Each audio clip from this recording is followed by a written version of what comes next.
I want to propose something controversial. I want every citizen to be paid a salary out of taxation, whether they work or not. It's not my idea, or even a new idea, but with lots of people calling for welfare reform, and with the Welfare Reform Act 2012 already having disastrous consequences, I think its time has come. Lots of jobs are done by people who aren't paid to do them. People look after their relatives, cook for neighbours, run clubs for kids, or just look after the garden for their block. Lots of the people aren't employed at all, never mind paid to do what they do. They're often on job seekers' allowance or sickness benefits, but they're doing what they can to help the people around them. Lots more jobs are done part-time for low wages by people who aren't the main wage earner, people like cleaners, carers and private tutors. Single parents are often expected to find a job and pay someone else to look after their children.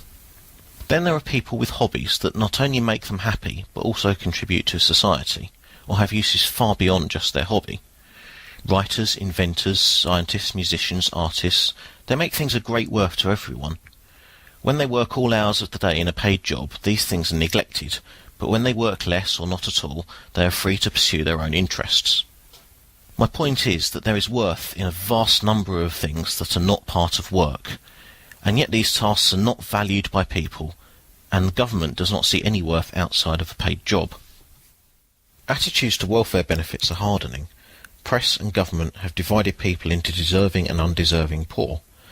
Politicians say that we should have more conditionality, that people who haven't spent enough time in work can't claim the same benefits that those who have worked for years can. Lots of people think that people on benefits shouldn't have so-called luxuries like Sky TV or broadband. They resent these things being paid for by benefits out of taxes.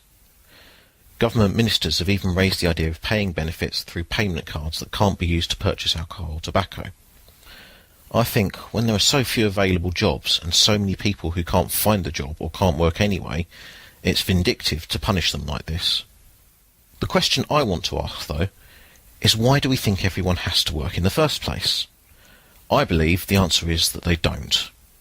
In our society, we've driven down cost of production through two things: exploitation of cheap overseas labour and automation. I'll come back to the first of these later, but what of the second? Machinery has massively reduced the need for manpower. We could go even further towards eliminating people from production, but historically it's been opposed by unions because it puts people out of work. I think the time has come to say, let's put people out of work. Automate everything that can be automated. The leftover jobs that can't be done by machines should be divided up between everyone who wants to work, reducing the hours of all the jobs until those who want to work have the working hours that they want. Of course, if we did that, it would leave loads of people without an income. They'd have to depend on job seekers' allowance while looking for jobs that just don't exist. We can't punish them for failing to find jobs that aren't there, although the current system does just that. I say that we should change the way that society thinks about people who don't work. We have to stop resenting them, stop begrudging them any small luxuries that they have, and instead pay them a decent income that allows a decent life. But that would be unfair, you say. Why should they get something I don't? Well, there's a solution to that. Pay a salary to everyone, working or not, deserving or not. This concept is known as universal basic income, among other names, and here's how it would work. Every adult citizen would have a salary paid to them by the government, tax-free, enough to cover basic living costs. It would be set at around the level that people get in benefits at the moment, taking into account job seekers' allowance, housing benefit and a few other things. To pay for it, we would scrap pensions, job seekers' allowance, sickness benefits and most other benefits, and we would scrap the personal allowance for taxes. Instead, we would tax everyone as soon as they start earning. The level of income tax would have to be raised slightly to cover the cost of paying this income to everyone, but since they would get and keep universal basic income, it would balance out for those on lower incomes.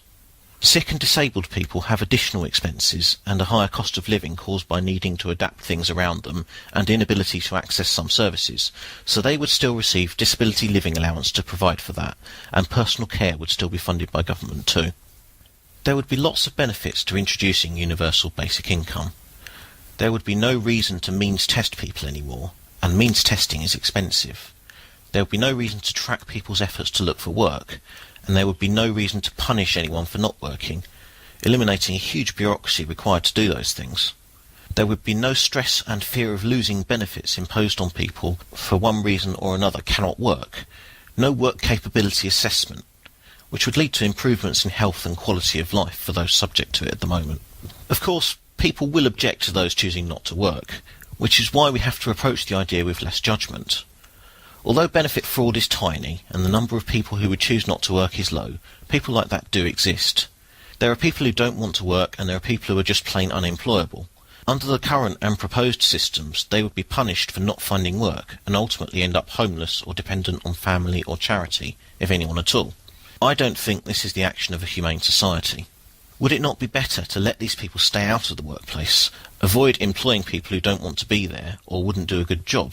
People who haven't been unemployed or too sick to work may think that it's a life of luxury, but having nothing to do is extremely boring, and not having enough money for the nice things in life just plain sucks.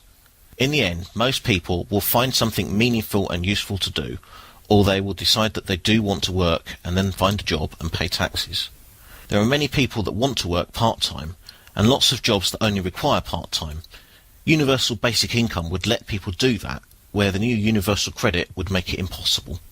We must consider the exploitation of cheap overseas labour that I mentioned earlier.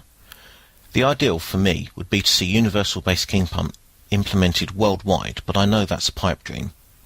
I think, though, that by allowing people here to have enough money not to worry, that they can make more ethical choices in what they buy, and that many small, low-paid jobs would become less undesirable to people here, especially if they're only part-time. Universal basic income would have to be accompanied by rent caps to prevent private landlords from inflating rents and taking advantage of more available income.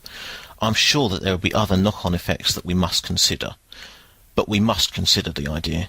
The whole idea of universal basic income requires a huge shift in the way that our society thinks, but the current system is seen as unfair by those in work and demeaning by those not in work.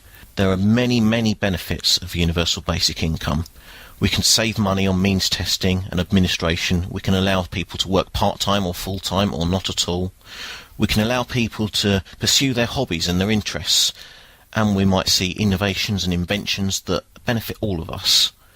We would get new books, music and art. We would let people help others in their community and care for those around them. And we would shift the balance of power from employers to employees and provide job security where there is none at the moment. Let's think about this idea. This is Stephen Sumpter for The Pod Delusion.